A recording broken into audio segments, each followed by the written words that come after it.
everybody, and welcome to Naturally Wild. My name is Steve Wildman Wilson. I serve as your host right here on Naturally Wild each week.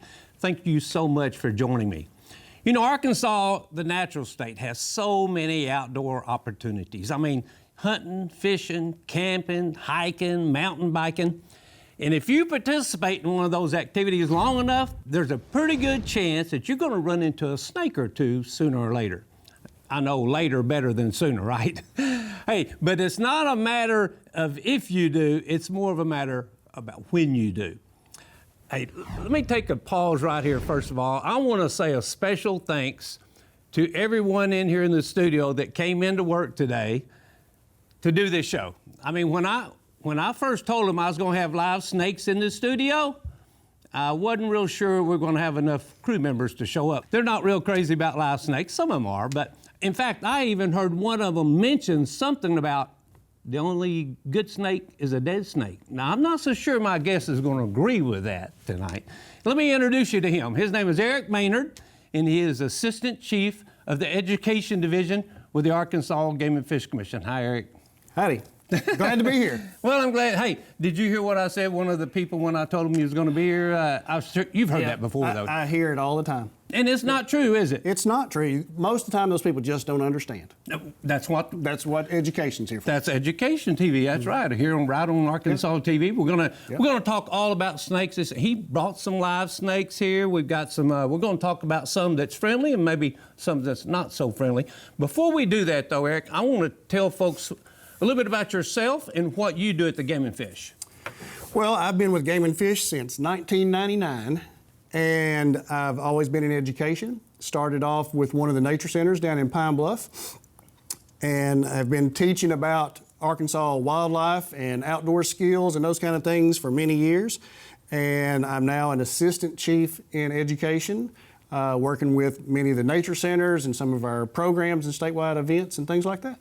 Talked about nature centers. Yep. You were at the very first one built. I was there when they built the first one, and that opened up in what year? Was it?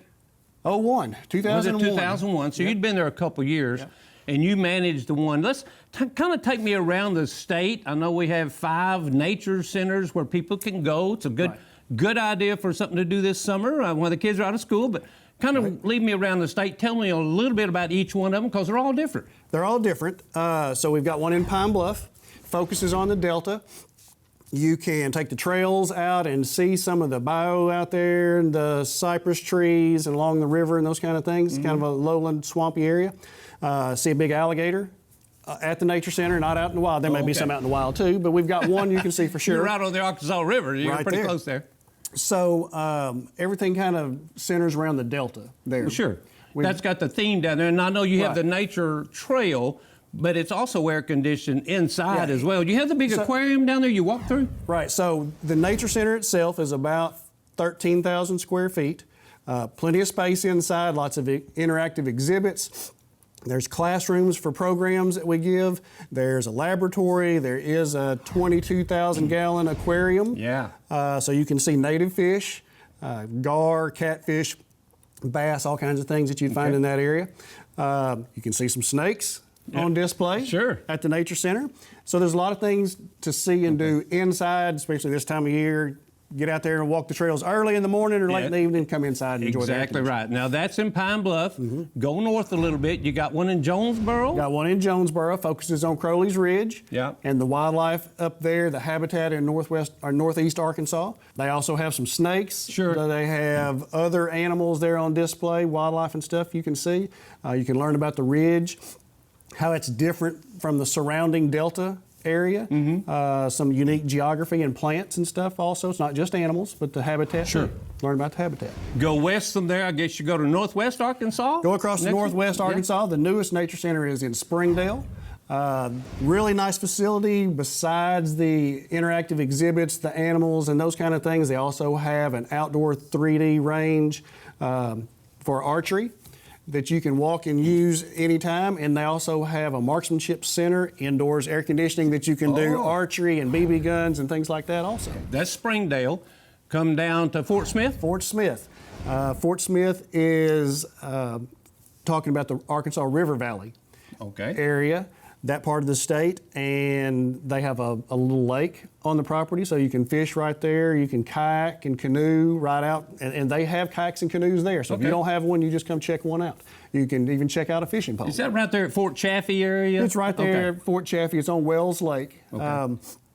So they have lots of exhibits. We're getting ready to redo their exhibits, so it's all going to be brand new here. You know, that's the other good thing about this. If you visit one of these, they change from time to time. So just because you've been to one once doesn't mean don't go back. You got one more in Little Rock, one downtown more in Little Little Rock. It's downtown. It's right off Clinton Avenue. It's not exactly what people think of when they think nature center and wildlife, but it's right there on the river. There's trails and stuff. There's a wetland area down there. You can come inside if you've been downtown, seeing other stuff, and get some air conditioning, learn about, they've got aquariums too, some really nice aquariums. Yeah.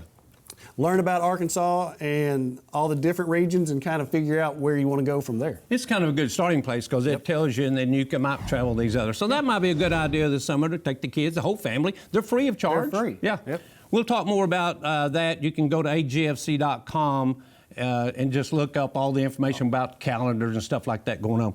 Hey, I know you brought some live snakes today for me. did. And you brought one for me, and I'm glad you brought some that we don't want to handle. Let's talk about them first before you get that snake out. There's how many different snakes, venomous snakes, do we have in Arkansas? 6 Okay. venomous snakes. Some you may see, if you're outdoors very much, you may see regularly. Some you may not ever run across. So people are familiar with copperheads and cottonmouths. Then we've got... Let's talk about those individually, just because if you're going to be out in the wild, you're going to need to be able to identify some of these things. Let's talk about, let's go through the 6, and then we're going to get the one out, and maybe I might handle it, don't know. Be another Johnny Carson show for all those young and you talk ones. about identifying them. Everybody wants to know how you identify, whether it's venomous and not venomous and that kind of stuff. And there are lots of ways to do that, but the easiest way is just to learn what they look like. Sure. And the reason I say that is you get to looking up how you identify venomous from non-venomous. Well, things will tell you what, they've got vertical pupils instead of round, like a cat's eye. Or they've got split scales under their tail, or they don't. All these things, and think, well, do you really want to get so close that you have to look under the tail? Good point. Or get close enough that you can see eye to eye? And the thing is, there's always exceptions to the rule. Yeah, always. Hey, let's talk about the copperhead, probably one of the most common. You brought one of those in here today. We are not going to get the copperhead out, by the way, but great, beautiful specimen. Where are they found? So, for the most part, they're all over the state. They kind of have different habitats that they like. They really blend in well with dried leaves on the ground. So, not so much swampy areas, but if forested areas. The pattern kind of matches old leaves on the ground. They're brown, that color. We talk about them having an hourglass shape on the top of them. Now you have to be right above looking straight down, and you'll see that hourglass pattern on there. But they blend in really well, and copperheads are pretty calm. They're not as aggressive as some snakes like people think about, because I hear stories all the time about people walking on trails, and the first 2 or 3 people stepped over the snake and never knew anything until that 4th or 5th person stepped on it, and then they knew it was there. But the next one we're talking about is a little bit more aggressive, the cottonmouth? Cottonmouths. Yeah. Yeah, you hear lots of good stories about cottonmouths. Are they found pretty much statewide, or? Pretty much statewide, but they like water. They like to be around water, so you're not going to find them up on top of Pinnacle Mountain or something like that unless they're lost. There's other snakes you'll find up there we'll talk about in a minute. But for the most part, they're a short-bodied, kind of thick snake, where not as long and skinny as some. They do have a white stripe on their lip. Again, you may not want to get close enough to see. That's something you can see. Is this the one when you start getting close, it opens its mouth, and I guess you see the white background, but it looks like a cotton ball. Yeah, so they'll coil up, and right in the center of that coil, they'll put their head in. When they're trying to warn you, they open that mouth up and show you that big white patch in the middle of that white. It worked on me. It works on most of us. It warned me. I got away. But are they aggressive? Now, will they come after you? Ever heard that? They are more likely to stand their ground. Okay. Some of the snakes will try and get away from you. Also, they don't mind coming towards you. They're not necessarily coming after you. I mean, you think about even a big snake. Yeah. What are they going to do with you? Yeah. It's hard to convince people, but if you stand real still, a lot of times they'll just go through your legs. It's hard to look at them when you're running. It is. It's hard to see them in the back of your head. Hey, I got the next one, the Western Diamondback Rattlesnake. So the diamondback rattlesnake is very active, can be more aggressive in some people's opinions. It's only found in the western, west central part of the state. Really? It's not found all over. It's more that part of the state into Oklahoma and farther west. The good thing about rattlesnakes is they don't want you to be around them either. That's what their rattle's for. That's one of the rattle. That's a warning. That's a warning, like here I am. And it works. Yeah, please stay away. The hard part is when you hear the rattle, though, they're hard to find sometimes because, once again, they blend in. That's how they make their living. Yeah, really. Here's another rattlesnake that I think I've seen at my deer camp in South Arkansas, the timber rattler.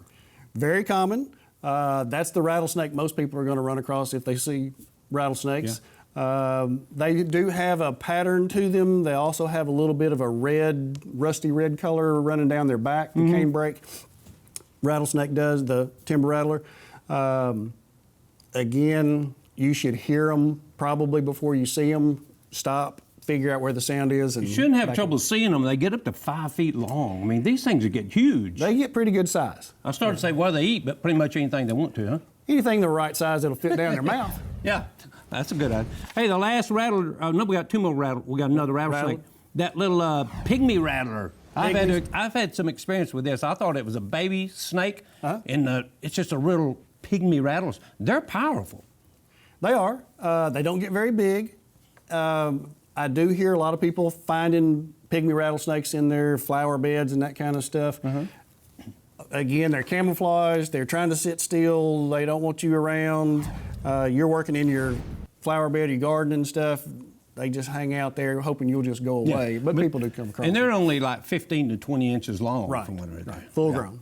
And I guess the last venomous snake here in Arkansas, not as common, but in some parts of Arkansas you need to know about it. It's called the Texas coral snake. Why do we call it Texas? Being Arkansas coral snake. Well, I guess somebody in Texas found it first or named it first. But yeah, the coral snake is just found in south central Arkansas. It's got a pretty specific habitat that it stays in. It doesn't get out very much. You can go look for one for the rest of your life. You might not find one. But they're beautiful. I mean, they got the red and yellow kill a fella, something like that. I've heard that before. They're real pretty, but they're not very big. They do have a different kind of toxin. Venom. Doesn't matter. Than the others, and they have a real small mouth, so unless you're messing around doing stuff you shouldn't be, you shouldn't have anything to worry about. Yeah, okay. That's the venom. That's the unfriendly snakes here in Arkansas. While you get that snake out that you brought, he brought one that's real common here. But I'm not a snake person. Go ahead and get him out because I'm going to hold him. Just to tell you, I'm not a snake person, but I've got some experience at holding a snake. We're going to show you this picture right here from a long time ago, right here in this studio when I did Talking Outdoors at the Corner Cafe. That was a boa, a big boa. I know that. I think he weighed 85, 90 pounds. And all I remember was when they put that snake on me, he started wrapping around my legs, and it scared me to death. Now, this is a snake, but this is not quite a big snake. Tell me about this one. What is this? So this is a speckled king snake. It's one of the more common snakes we have. You'll hear people talk about good snakes and bad snakes. They're all good in their own way, but this is one we consider a good snake because it also eats other snakes, including venomous snakes. Oh. So it could try and eat this copperhead if we could put them together. The copperhead could even bite it and inject venom, but the venom doesn't have any effect on it. Oh, really? And this snake does not have fangs like the venomous snakes do. So it's a constrictor, kind of like that boa constrictor you held. You feel it pressure? Smaller version. Okay. Yeah, so when it catches prey, it catches it with its mouth, but it doesn't have a real strong bite, and then it wraps itself around it, and it squeezes it until the prey dies, and then it swallows it whole. Wow, and then digest for a week. Yeah, these things, now these don't get very big, do they? Let me see. How come you're shaking? I'm not. Okay, easy, buddy. Okay. He's doing okay, isn't he? He's doing fine. You fed him before you got here, didn't you? I'm sure he ate in the last week or so. Oh, no. But you see that tongue sticking out? I do. What's he doing? So he is smelling the surroundings, trying to figure out what's going on. You probably have a new smell, so he's checking you out. When you and I smell stuff, like it's dinner time and we smell stuff. We breathe in through our nose, and the little particulates in the air fly through our nose and into receptors, and then we know, oh, when we smell something, oh, that smells like flowers. Or it might go, oh, that smells like a skunk. Yeah, yeah. So what what the snakes are doing is they've got that forked tongue. They stick it out, wave it up and down in the air, catch the little particulates in the air on the tips of their tongue, and then they put their tongue back in their mouth, and in the roof of their mouth they have two little holes, and they stick that tongue up in those two little holes called a Jacobson's organ, and that's how they smell. They deposit them up in their nose. Hey, buddy. So if you want to smell things like a snake smells stuff, you stick your tongue out and wave it around, and then you stick it up your nose. No, yeah. How big do these things get? This is a pretty big one. That's an average. That's an average size. And this is usually the one that you see your kids coming across the yard with, and you're dying of fright, but they're not going to hurt you. Now they do bite. You got to keep in mind, all snakes bite. That's how they eat. Yes. But they just won't kill you. Anything with a mouth can bite. So while you're holding it, so if you were to get bit by this snake, you didn't plan on that, did you? I didn't plan on it. A lot of things happen when we don't plan on it. But so you understand what it's like. Okay. They don't have big teeth. So this is a piece of sandpaper. Okay. Okay, this is like 40 grit sandpaper. So if that snake were to bite you, it would reach over and do that. Okay. Does that hurt? No. Okay. I felt it. And you felt it, but didn't hurt. Kind of rough. So here's what most people do. If the snake reaches out and bites them, what do? Yeah, you got to pull away. They're going to jerk away from it, and then it's going to scratch them, and then you have to worry about bacteria and that kind of stuff. But I've been bit by a king snake, doesn't hurt. Have you really? Well, here, you take him back, because I don't want to press my luck, for sure. Some other common snakes, non-venomous, that we might run across here before we run out of time. What are some of the most, I know when I was growing up, I used to see a lot of chicken snakes, they call them? So chicken snakes, black rat snakes. Is that the same thing? Same thing. Okay. Just depends on who you're around when you grew up with. They are the same way. They're not venomous. They're pretty harmless. They get pretty good size. You know, they can get 4 or 5 feet long. Yeah, they do. Do they eat chicken eggs? They really eat rats. Okay. So just about all these things eat rodents. I mean, that's right. Tell them why snakes are here. Well, people always want to know what good is a snake. Good question. So, is it really good for you? Maybe not directly, but first off, they do eat a lot of rodents, and rodents carry diseases. You don't want a bunch of mice and rats around your house. Now, you may not want a snake, but you surely don't want mice and rats around your house. So they help control that population. They are also food for other animals. So hawks and owls will eat some. The food chain. Yep, a fox might eat them. Alligators will eat snakes swimming across. Sure. Those kind of things.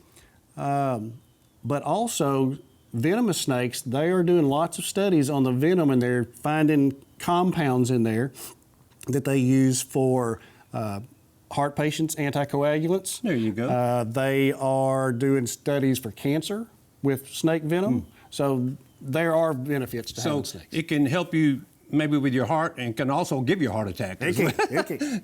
Yeah. And the other end of that, I mean, they eat a lot of rodents. Farmers love them here in Arkansas especially. They do a lot of good, They eat, like you said, other poisonous snakes and whatever. And you know, when they're eating rodents, they're also eating ticks. Well, thank the Lord. So, another benefit. Yeah, snakes. See, their snakes are purposeful here. Hey, before we run out of time, how can folks find out more information about snakes? You can always visit one of the nature centers. Does all the nature centers, all of them have snakes there pretty much? All of them have some snakes. Some don't have venomous snakes, and some have bigger collections than others. But yes, you can go there so you can see them up close through the glass. That's the best way to learn how to identify them. While you're there, and you have interpreters there as well. We've got educators, interpreters that can tell you about them, answer all your questions. While you're there, you can get an Arkansas Snake Guide book so that you can carry that around. A pocket guide, that's handy. If your kids are interested in trading cards, you can get snake trading cards. Snake trading cards along with some others. That's a little different. They've got information on the back of them so you can learn about them. Herps of Arkansas. There's on the website. You go to Herps of Arkansas. They got great photographs and information. There's also a Herpetological Society of Arkansas. If you're really into snakes, turtles, herps. amphibians, herps. That's Yeah. what herps are. And also I was contacting the County Extension Service. They also help you out there as well. Yep. Hey, a lot of people want to know how to keep them away from your house, and which is a good question, obviously. But lots of times when they come around your house, they're there for a reason. Some helpful hints on how to keep snakes away from your house. So snakes are not territorial. They didn't just decide to live at your place and stay. They're there because they might have food. You know, think about it. Would you live where you live if there wasn't any grocery store or restaurant within 30 miles? Nothing. Yeah. So around your house, they need cover and they need food. If you've got tall grass, if you've got cover for them, if you've got wood piles and stuff, that'll have insects, that'll have mice and rats in there. That's what's attracting them. Clean up your area so that you don't attract their food and they don't have any cover and they'll move on somewhere So mow else. your yard. Keep it down because they won't cover as well. And then, of course, you got to think like a snake pretty much. Right. They're after something that is attractant, like the wood piles are really rough for those because they have insects in them as well. What I was looking too, the rules and regulations. You know, a lot of people don't believe us when we say that it's actually against the law to kill a snake. And I can remember growing up, and it wasn't right, but we just did it as kids. We were bored. We'd go out and just shoot snakes and turtles for target practice, and we shouldn't have done that.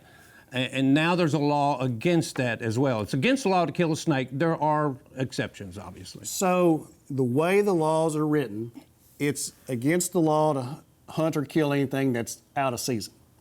Okay, if there's not a season on it. If it's not an open season, then you can't kill it. There's not a snake season any time of the year, so it's always against the law to kill wildlife that's out of season. Simple as that. But obviously use common sense if you're in danger. If you are in danger, there's some situations like that, they make exceptions and stuff. Where do these snakes go during the wintertime? So they hibernate somewhere, either under a log, they find a hole in the ground. You know, once you get under the ground in Arkansas, about 12, 18 inches, the temperature holds about 50 to 55 degrees. So they crawl down there, go into a form of hibernation, and they don't eat. They're cold-blooded. We say cold-blooded. Their blood's not really cold. Yeah. Their body temperature is controlled by the air temperature. So in here, that's why you see them sunning out on they rocks. like to get out in the early sun. spring. They get too hot, they get in the water and cool off. Just like us. So when their body temperature gets down below a certain temperature, they can't digest food. Oh. So they don't need to eat. Their metabolism slows down quite a bit. They don't eat as much food as you and I. Anyway, they're only eating once a week or so, and we're weather doesn't affect me any. Yeah. So they just go underground somewhere. Hey Eric, you brought one of these sheds here. I guess you call them what do you call it? Shed? A shed. It's where snake skin. This is a timber rattler shed. This is, yes. And I've seen those around land. That means the snake's been there. Do they do that every year? Why do they do that? So they do that as they grow. They might shed once in a year. They might shed 3 or 4 times, depending on their age, how much they're eating, how much their body's growing. So their skin stretches a little bit, but not enough as they grow. Starts to get old. So the first thing they do is it starts to dry out. It covers over their eyes. Their eyes get all kind of clouded over, and they'll rub their nose on something, and it splits. Okay. And it's almost like peeling your sock off inside out. Wow. And when you find a snake skin, and people find them all the time, and they show them to me like, oh my gosh, I've got a snake. It's 4 foot long. You know, because my skin's 4 foot long. Well, as they pull it off, they're stretching it out. So the snake skin you find is always longer. Do all snakes do that? Yes, all sir. snakes shed? And now some snakes have babies and others lay eggs as well. There's so much to know about these snakes. So some have live birth, some lay eggs. There are a few snakes in the world that actually have eggs and they hold them inside. Okay. And then they give birth, and it looks like live birth, but they're actually having eggs. And how many times a year do they mate? Some of them, do they mate every year, or and what time of year? Is there a mating season? Yes, in the springtime. Okay. So depending on where you live and the temperature, temperatures change and stuff. But yeah, they mate once a year. Depending on the species, that clutch of babies may be 4 or 5, and it might be 15 Wow. or more, so yeah. Wow. Yeah. Real interesting information. I appreciate you bringing, especially appreciate you bringing this and the venomous snake over there, the copper. They're just beautiful. And folks, if you want to learn more about this, like we said, visit one of these nature centers. 5 of them around the state. They got Pine Bluff, Jonesboro, Springdale. I'm getting Fort Smith, Little Rock. and Little Rock. And again, Eric Maynard, thank you so much for coming in. Appreciate it. And I hope you have a good day. And we'll see you next week right here on Naturally Wild. This program was made possible by Arkansas Hunters Feeding the Hungry, East Harding Construction Company, David's Burgers, Greenway Equipment, Arkansas Farm Bureau, and the Electric Cooperatives of Arkansas.